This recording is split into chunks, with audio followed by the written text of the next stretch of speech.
Thanks everyone for joining us at the Project Censored radio show. We're very glad to welcome back to the show Hassan Ben Imran, who's a board member at the Law for Palestine organization and an author on Palestine, Israel, and international law. Hassan, thanks so much for coming back on the show. Thank you, Eleanor. It's a pleasure to be back. So, Hassan, the last time that we spoke, the ICJ had not yet come out with its interim decision, which it did in late January, when it ordered Israel to prevent genocidal acts in Gaza, thereby suggesting that the court feels that there is evidence to show that there are genocidal acts. Now, it's been over a month since that ruling came down, and it's quite clear that Israel is doing the opposite of mitigating genocide and, in fact, ramping it up. So I'm curious if you could give us an update. What's going on in the court right now, and what are they doing as they see this continued genocide play out? So let me start by saying that this decision by the ICJ is quite historic. It's very important, despite anything we can say to criticize certain elements of the decision and certain things that were missing that we will tap into right now. I think this was a very historic moment, a very important development in the international legal scene. For the first time in history, you find Israel and its lawyers standing behind the dock, justifying themselves. I know this should have happened 50 years, if not 75 years from now. This should have happened long ago. At least it happened at this moment. This in itself, marks the beginning of a new era in the international legal scene. Now, there are so many things to be said about the Israeli respect or behavior towards this decision. And it's not one, it's two orders. First, in the 26th of January, the court, for the first time, said that Israel is plausibly committing genocide. So that's big in itself. And the court did reaffirm this observation with a stronger sentiment a few weeks later, right after the news were circulated about the invasion of Rafah. And they clearly stated that it forms a clearer version somehow within the text. We can infer that the court is saying that this is clearly a stronger case for the plausibility of genocide if Rafah is to be invaded. So the court has done its job to a certain degree of establishing the observation, the legal observation, and the legal judgment and characterization of the situation. Now, the job of other UN organs and the rest of the international community to act upon this decision. Israel, as expected, did not respect the decision. Netanyahu, a few days before the order, he made it very clear that he's not going to respect the Hague, anything. He did not even say the ICJ. He mentioned the Hague generally. They just include any other court, including the ICC, just in case, preemptively, cover them all in the statement. So nobody, I think, no sane political or legal observer would assume that Israel is going to respect it. There are no indications that Israel is going to well behave after all that we have seen. There is not a single indication that says that Israel is likely to change its behavior internally, like self-observe its own obligations. However, the moment this decision came out, we started seeing so much changes in the tone internationally.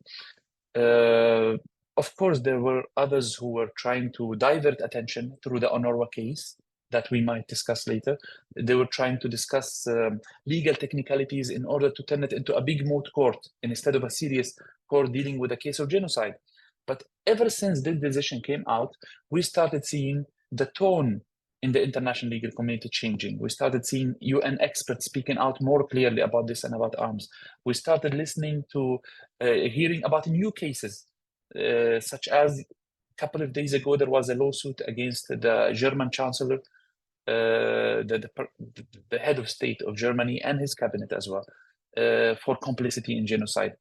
Another case is happening in other countries, the Netherlands, so on and so forth. We can discuss the effect of this one. So now, what we should be expecting from this case is for the rest of the UN community, the international community, to act.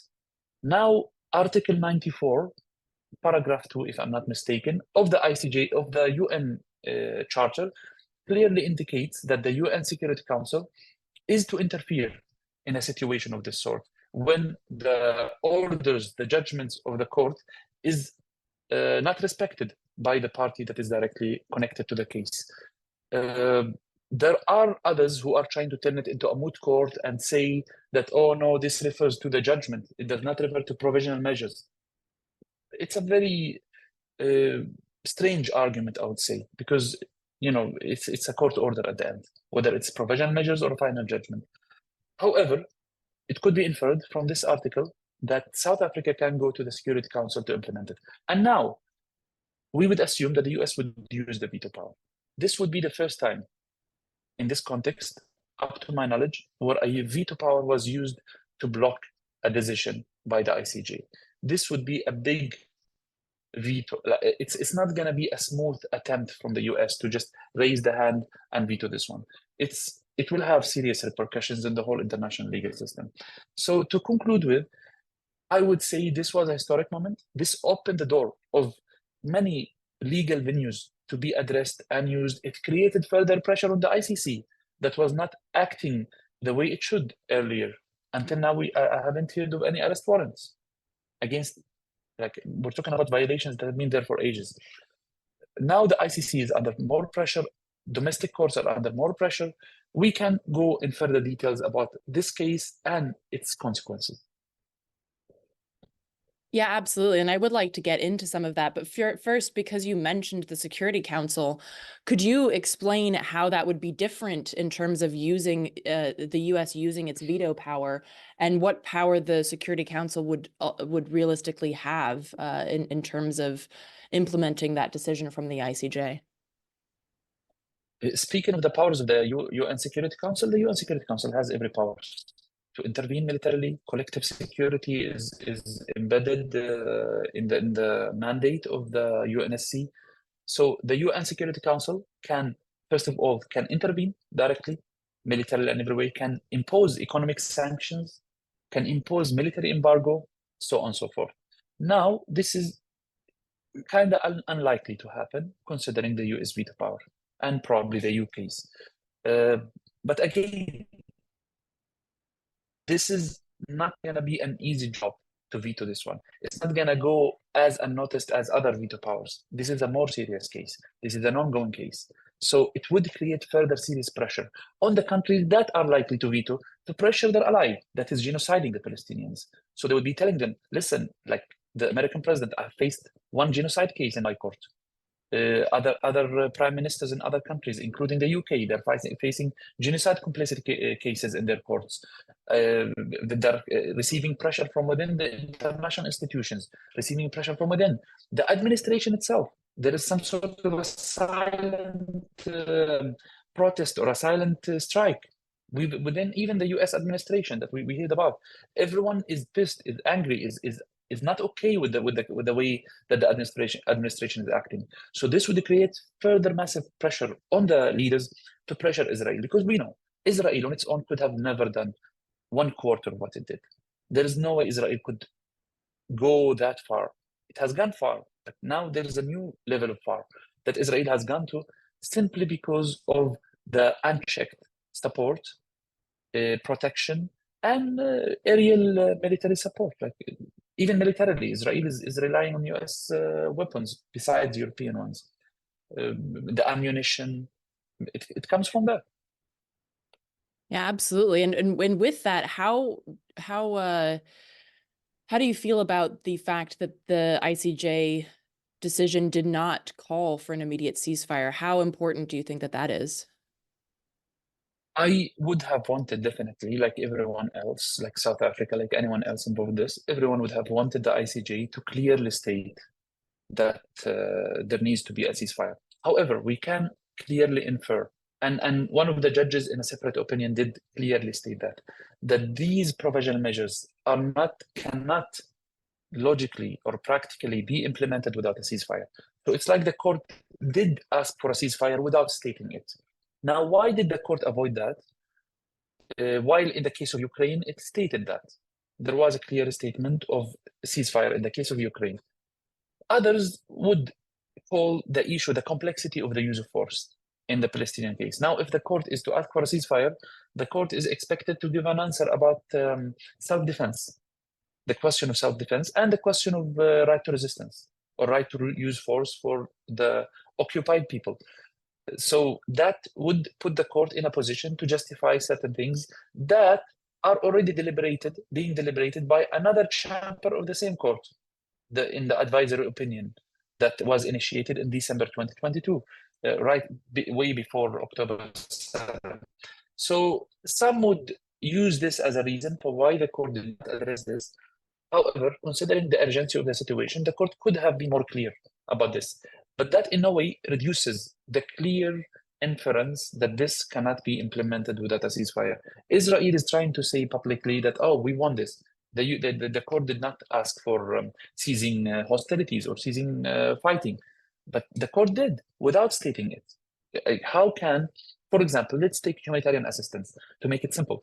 Humanitarian assistance, Guterres, the UN Secretary General, a few weeks before the provisional measures and in the morning of the provisional measures, stated very clearly that for humanitarian aid or assistance to be called as such, it has certain criteria. One of these criteria is security. There has to be security in the neighborhoods where the aid is delivered. There has to be staff, right? How can you deliver the aid? You cannot just, like some countries are now throwing it into the sea and it's getting, people are taking it and it's already gone, it's wasted. But anyways, people have no food, they're eating animal food, so they're eating it even when it's wasted. So for that to happen, there has to be stuff, there has to be fuel, there has to be machines, like vehicles to deliver the aid. So there are clear criteria about how humanitarian assistance can qualify to be called as humanitarian assistance. Now, within this situation, there is no way to do this without ceasing the hostilities, without stopping the fights, because the neighborhoods, like the fighting is happening within the neighborhoods where people are residing. The destruction is happening right in the centers of civilian presence. So for that to happen, the ceasefire is a must. I think for any jurist, any serious jurist, this is a very clear case. However, we do see the legal propaganda here, that no, the court did not clearly ask for a ceasefire. That means the fighting can continue. I think this is not a correct understanding of the order. Gotcha. Thank you for clarifying that. And you mentioned this December 2022 advisory opinion, and I wanted to get into that a little bit. Yeah. And also make that connection, make that link between the current case that South Africa brought. But just getting into that a little bit to give a little bit of backstory to folks listening. The basically was a request for the ICJ to examine the legal consequences of Israel's, quote, prolonged occupation, settlement, and annexation of Palestinian territories, including the West Bank and East Jerusalem, since 1967. And the General Assembly resolution also asked the court to consider the legal consequences of the occupation for all states to determine whether other countries have obligations in respect of it. And as I understand, these hearings just ended yesterday. We're recording this on February 28th. And more than 50 countries submitted testimony. Israel abstained, of course, saying that it rejects the validity of the proceedings. That's a shock. So I'm just curious, Hassan, what can you tell us about these proceedings and that link between the current case that South Africa brought? So regarding the ICJ advisory opinion, I believe it is equally important to the ICJ judgment, the International Court of Justice's judgment on genocide. Though genocide is such a grave crime, but this is very important because it as they say, it crosses the T's and dots the I's very clearly about the root causes and the occupation itself. Now, what does that mean? When the court clearly states that the occupation is illegal in and of itself, that means the occupation itself is an act of aggression. That means the right to self-defense cannot be claimed in this circumstance. Now, this has been stated already by the court in 2004, but now in this format to be in a much more definitive and much more definite statement that Israel cannot claim the right to self-defense, whether in the West Bank, in Gaza, in East Jerusalem, and in the other occupied territories such as the Golans of Syria and those territories in South Lebanon, Sheba farms. Once the court clearly states that there is no possible way to claim the right to self-defense within this context. This is one, but also the court is expected to deliver an opinion about third states' responsibility. will have also a very clear impact or like consequences, I would say, on third state, the reactions of third states towards this issue. Now, everyone is delivering aid to Israel. I'm talking about the military aid, the military support to Israel. Now we will start hearing more cases of what has been happening in the past 10 days or few weeks. Now, let me count the few developments that happened lately. We're talking about a case in the Netherlands. The appeal court clearly asked the government to halt military, the arms trade with Israel. Of course, the government re-appealed despite the case is very solid, but this is, this is a good start. Now you have the government of the Netherlands having trouble because of Israel's behaviors. Now you can expect when the prime minister of the Netherlands meets with the prime minister of Israel, what the conversation would be about. This would have a clear, impact on the dynamics of these two countries. At the end, nobody wants to be in trouble because of others' actions, because of the actions of others that they are totally not benefiting from when you think of it in a national security or national interest manner. The other thing, the other case, the famous one that was a few days ago in Ireland, the Irish Senate clearly stated, I think just yesterday or like it's been a few days ago, clearly stated that unanimously voted that arms trade with Israel is to be halted. Israel and its allies are not to use Irish land or Irish spheres for any purposes that would contribute to what's happening inside Palestine right now, basically the genocide and others. And now this is to be voted upon by the Irish Parliament itself to be an effective law. So, but this is a good start. It never happened before. This is a huge success for arms embargo or for the calls for arms embargo. There was another letter that has been sent also to the European Commission invoking the agreement on human rights and the European engagement with any arms trade that would involve violations of human rights. So basically, we're talking about a more like we're talking about the international legal movement pushing, like moving from the people's, like basically like the people's voice, pushing for Palestinian rights, moving to another level, the decision making and the policy making levels. We saw this in the cases I mentioned in Germany, the Netherlands, the UK, and the US. By the way, the case in the US, despite that it was dismissed, it still stated clearly that there is a plausible case of genocide. It cited like it referred to the ICJ, and it clearly spoke about the siege and the consequences of the siege on Gaza and how it affects people's lives in an illegal way. So that in itself, despite that it was expected that the court would, or like it was hoped that the court would go forward with this case, in itself is an achievement because it can be cited in other cases in future lawsuits that could be taken in the US and elsewhere. So we're talking about a growing legal movement that is moving from the people to the decision makers. It's creating further pressure. The friendly states, the states that care about human rights in practice, in actuality, are now taking it more seriously, as we saw in the cases I mentioned. And the countries that do not really bother about human rights when it is the human rights or when the abuse is happening by one of their allies, they are feeling further pressure within their legal systems, within their networks. So that would affect the dynamics of interaction with Israel. It will not lead to justice directly.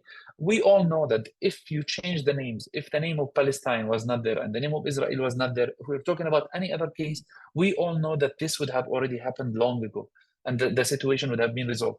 But simply because it's not fashionable to support Palestine in certain venues, we know why Palestinians have to go through this, why the allies of the Palestinians have to go through this in order to reach to like a sense of justice that could be served to the people. But I think it's a call for everyone to continue because apparently this path, despite being very complicated, very costly, very slow, it has some light at the end of the tunnel. And this light has to be pursued. The pressure has to increase. And this movement has to grow stronger, more solid. People who are not already a part of this legal movement participating in pushing for this direction would realize that this is the time that actually we do something of impact, or that would cause some of the impact. I understand now, as we're talking, Eleanor, I understand people are starving in Gaza. And by starving, I mean starving. Like they're eating cat food and dog food, and it's not enough. Even that's not enough. So we're talking about the cats also starving in Gaza. We're talking about the dogs starving in Gaza. We're talking about the birds starving in Gaza. Like every living entity is starving in Gaza. It's not just the humans in Gaza. The only ones who are not starving in Gaza are the ones who are starving the Gazans inside Gaza. The soldiers who are causing this situation to be there, and the leaders who go into the territory of Gaza. These are the only ones who have food to eat in Gaza. So I understand it is too much of a claim to speak about hope and light at the end of the tunnel and a legal movement that would lead to tangible impact. I do feel this. I do feel the pressure of saying this when I communicate with any of my friends in Gaza who are still alive at this moment. I do feel it. However, we know that history, while it is full of tragedies of this sort, it still has some sort of hope at the end. Now, let me talk about clear examples of this. The government of Great Britain, back in history, not long ago, we're talking about 150 years ago, it starved around 1 million Irish people right here in Ireland. It starved them to death. Many of them, like they were like the population of Ireland, you see that like we just look at the chart and see like, oh, something happened in that year. They were starving, and then they cited the parasites. Oh, it's the parasites that killed the Irish people, not the starvation policies that were very well designed to reduce the number of Irish people, to solve the problem that the Irish created. The same way that the Palestinians are being a problem because they exist. I mean, if Palestinians stopped to exist, the problem would have ended. That's how the Israelis see it. That's how the decision makers, the strategic minds in Israel see it. So starvation has been a tool, and what we see has been a tool of any colonial power. Because when the people exist, the colonial power sees this as a problem. I want the land, I don't want the people. So how to solve this problem? Kill them all? Yeah, I tried it, but then it's gonna cause me so much problems. I'm gonna be in the ICJ, in the ICC, I'm gonna be sued, my allies will be sued for genocide complicity. So genocide is a bit, or like killing people, creating direct, aggressive, violent act is gonna create some noise, which is not wanted by the criminals. So what they would go for is a less noisy form of genocide. It's a silent genocide, a silent elimination of the people. How can you do this? Starvation, because it's the parasites, right? In Gaza, it's whatever reason that's causing that. The water is polluting. So it's easier to kill people slowly without any noise through starvation. Britain has done it in the UK, in Kenya. They put people inside literally zoos. It's called conservatory. It was literally just like the safari style, where you have animals within one territory and cannot move out. Many people died there. The same thing happened with the designed famines in India, in Bangladesh. This is a strategy that has been employed by colonizers throughout history. So now, this is the moment where we try to see how the situation ended. Yes, the famines, the starvation, the miseries happened. People died. Innocent people that should have lived died. People that had stories, that had lives, that had love stories, that had businesses, that had poetry, that like full stories, human civilization, like ended in certain points because of these colonial policies that Israel is implementing. Israel is looking at the guidebook of colonization, colonialism, genocide, and it's implementing it. Look, by the way, about this, not to branch out, but look at the Serbian and the Serbian leaders' the defense before the ICJ and ICTY. Like it's a moment of deja vu, you know, like you just see. I hear this somewhere else as well. Israeli leaders are referring almost to the same strategies, legal strategies that the Serbian genocide leaders referred to in the court. It's the same guidebook. Eventually, Ireland is independent. Yes, it has some challenges here and there, political challenges, but Ireland reached to a point where they try to celebrate the dead by making their death loud and commemorate their culture, their civilization, their folklore. The memory of those people was not lost. Still, it's there. In other cases, it is still the same. Kenyans are still celebrating their heritage. Many African countries are still celebrating their heritage. They're moving towards a better point in their history, building a better future.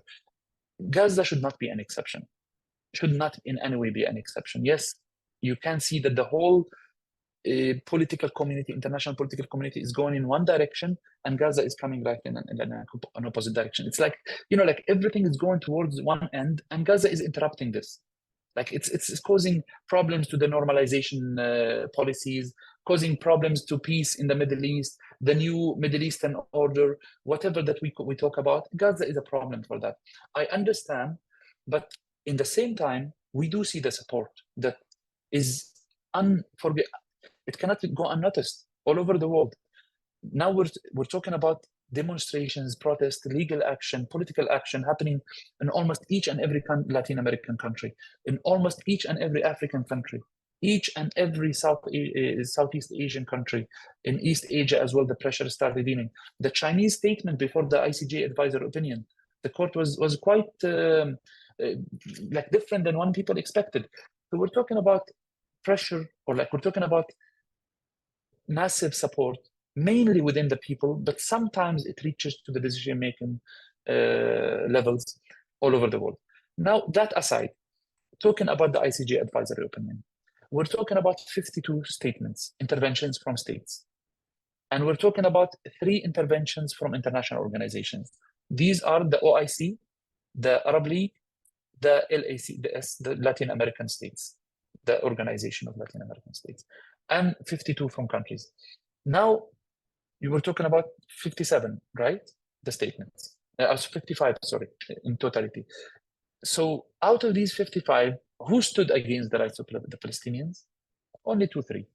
And of course, the US, the UK, and some countries out there, few ones like Fiji, others, who started talking about that the occupation is legal, it's a natural consequence of war, so on and so forth.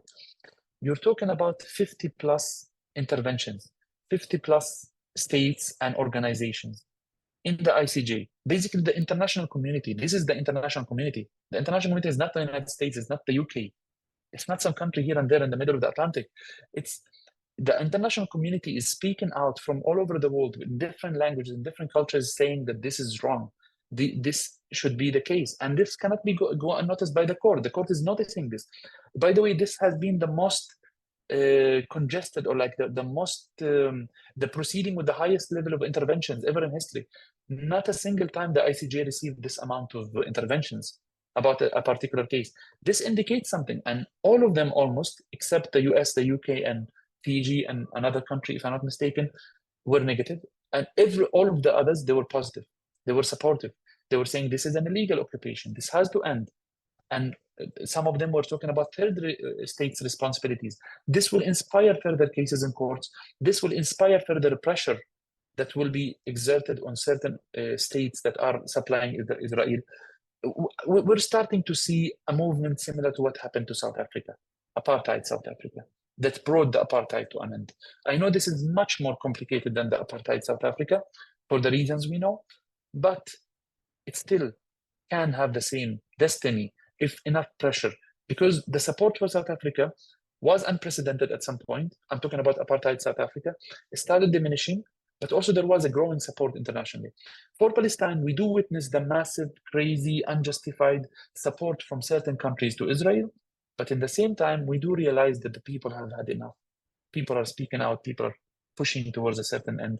So Palestine could have the same destiny, not necessarily mathematically the same, but the same in the sense of justice and freedom.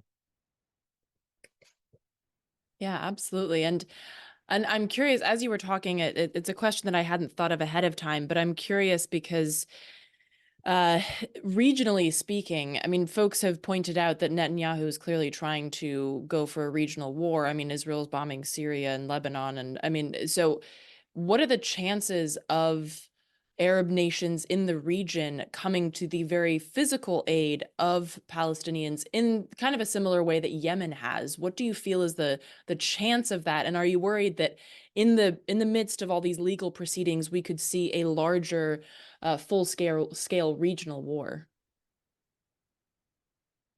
The other day, I was chatting with my friend about this. He has a very deep insight into regional politics. And he was like, if they wanted to interfere, they would have interfered already. I mean, it has been ugly a long time ago. However, maybe there is a certain unannounced red line that we don't know of. Because what is the red line? Genocide has happened, has been crossed.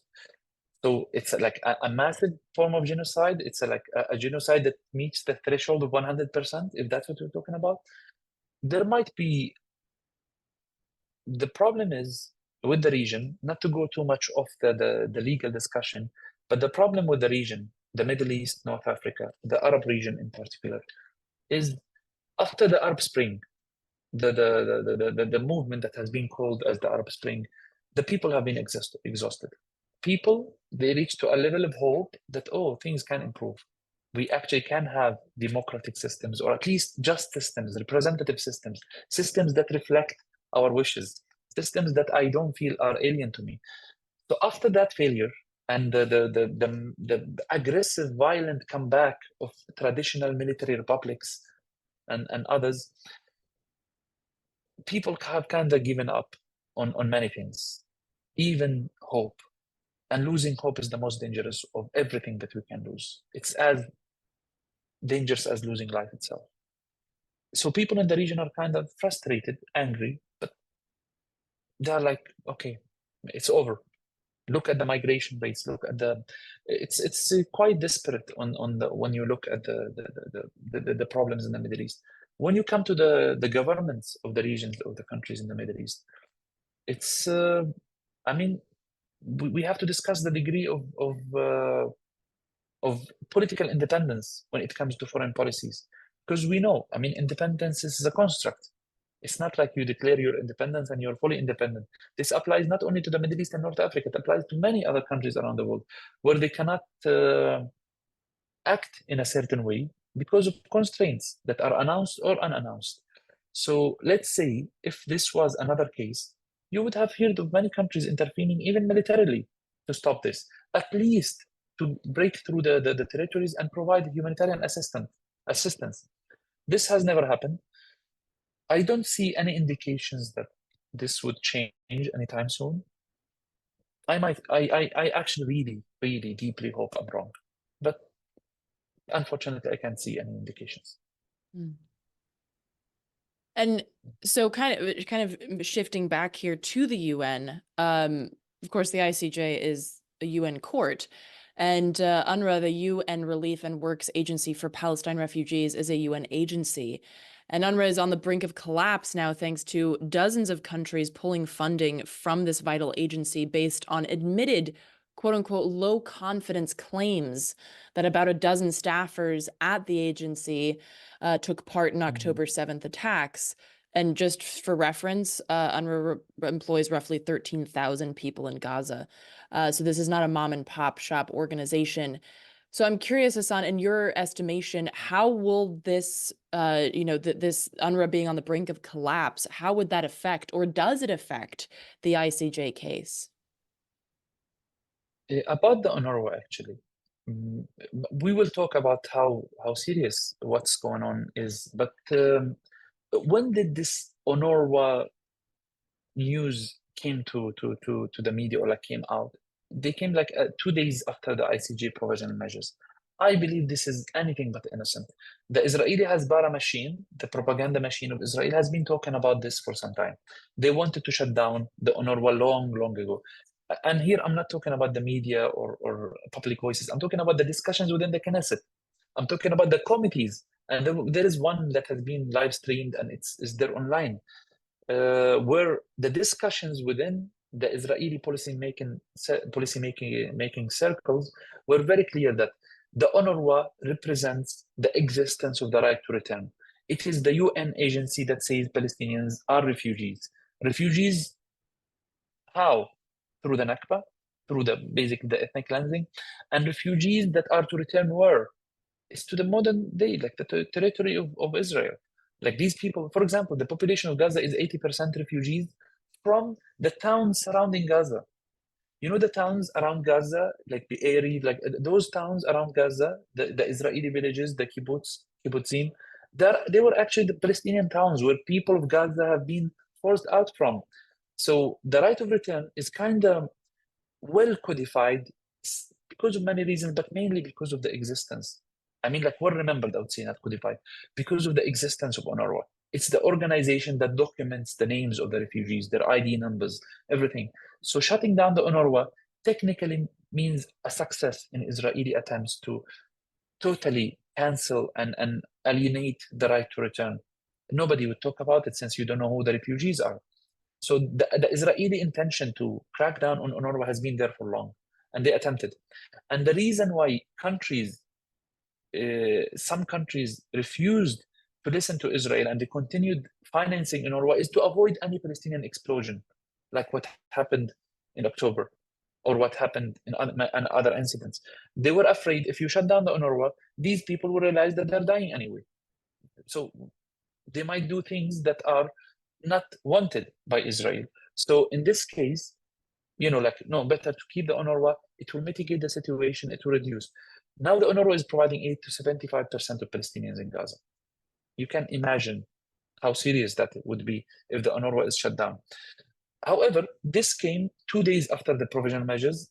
It was seen by many as an attempt to divert attention from the provisional measures, and it was successful. I mean, if I were an immoral, heartless media strategist, I would be very impressed. This was an excellent media propaganda. So it was like it should be taught in universities. This was an excellent case.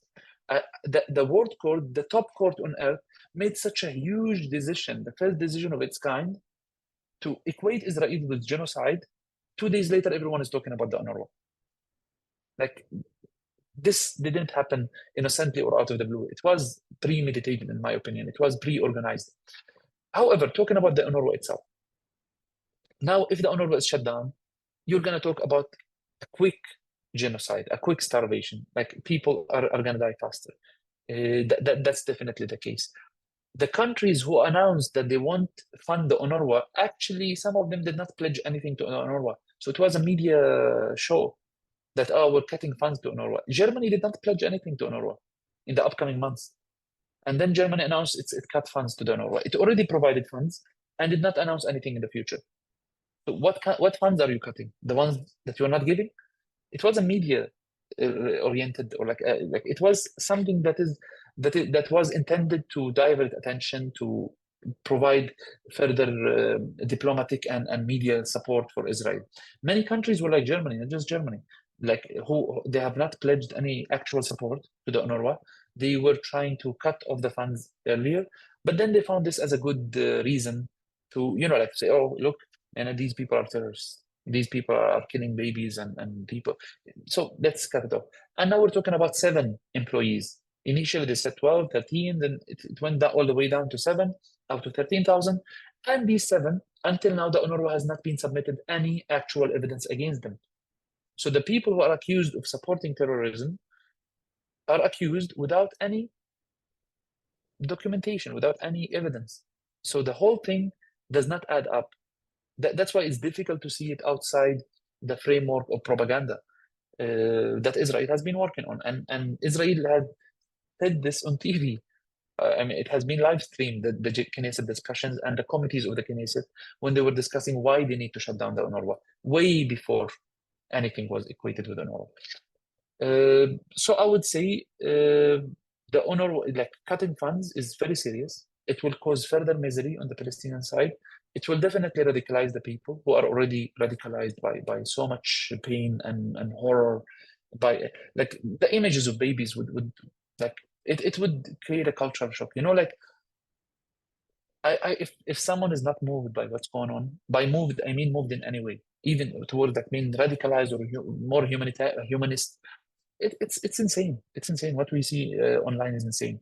So you cut if the funds is cut to the UNRWA, we're going to talk about much more dramatic situation on the ground in all levels, on levels that even Israel is not happy with.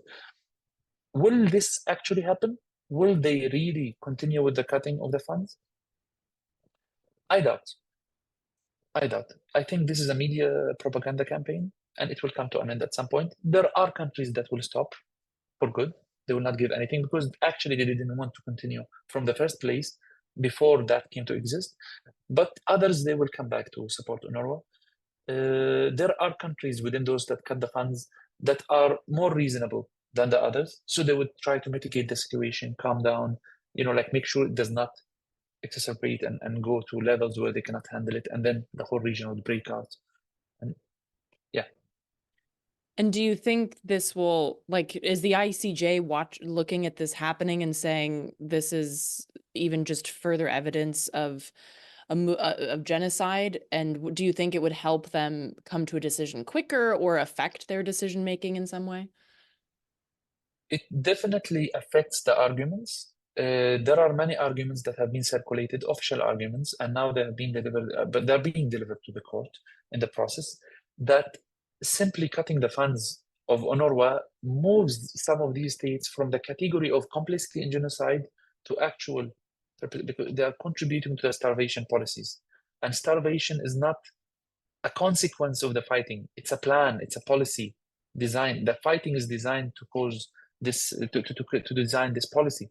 So it would be brought to the court that these countries are participating in this genocide by cutting the funds to UNRWA. Of course, these countries will find any argument to escape this sort of thing, but I don't see in any way the court buying that nonsense about UNRWA. The ICJ is a serious court.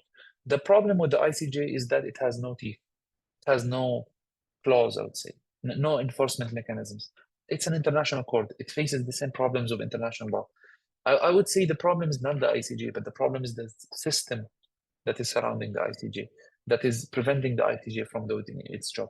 Yes, the ICJ needs reforms here and there, but still the ICJ is to a certain degree doing its job. And it did its job by issuing the provisional measures that were very clear. Yes, we wanted the wording of ceasefire. Of course, they wouldn't use the word ceasefire. They would use different terminology like ceasing military operations, so on and so forth. But we wanted that wording, but that wording is still inferred from the current structure of the provisional measures. The problem is with the UN Security Council that is not acting upon this. The problem with the veto power within the UN Security Council. The problem with the fact that those who fund the UN are threatening that they would cut their funds to the UN if the court goes in a certain direction.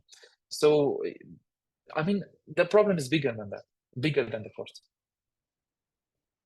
Yeah, absolutely. Well, I suppose we will just have to wait and see what happens. Hassan, thank you so much for taking the time to contextualize all of this and giving your expertise. We really appreciate it so much. Thank you, Eleanor.